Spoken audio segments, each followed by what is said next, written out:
একসাথে কয়েকটা গাড়ি এসে থামলো। সবাই মাথা নিচু করে তাদের বসকে সালাম জানালো।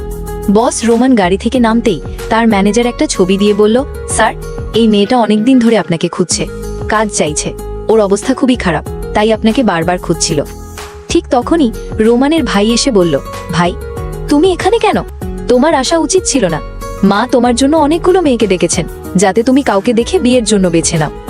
ওদিকে রানী ঠিক সেই সময়ে ডেলিভারির পার্সেল নিয়ে এসেছিল।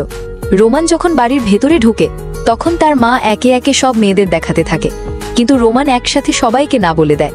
মা লেগে গিয়ে বলে, তুই যদি বিয়ে না করিস তাহলে আমার মরা মুখ দেখবি। হঠাৎই সেখানে হাজির হয় রানী। রোমান সঙ্গে সঙ্গে রানীর হাত ধরে বলে, আমি এই মেয়েকেই বিয়ে করব। কিন্তু রানী সরাসরি না করে দেয়। রোমান হাত ছাড়তে না চাইলে রানী রেগে এক থাপ্পড় মেরে সেখান থেকে বেরিয়ে যায়।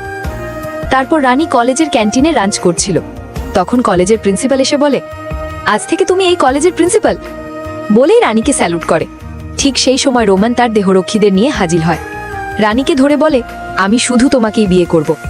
সে অনেক গয়না দেখায়, কিন্তু রানী গয়না দেখে সোজাসুজি না করে দেয়।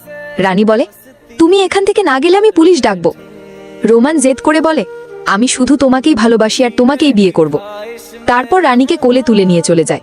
বন্ধুরা, যদি আপনি আরো এরকম রোমান্টিক ভিডিও দেখতে চান তাহলে লাইক ও চ্যানেলটি সাবস্ক্রাইব করতে ভুলবেন না।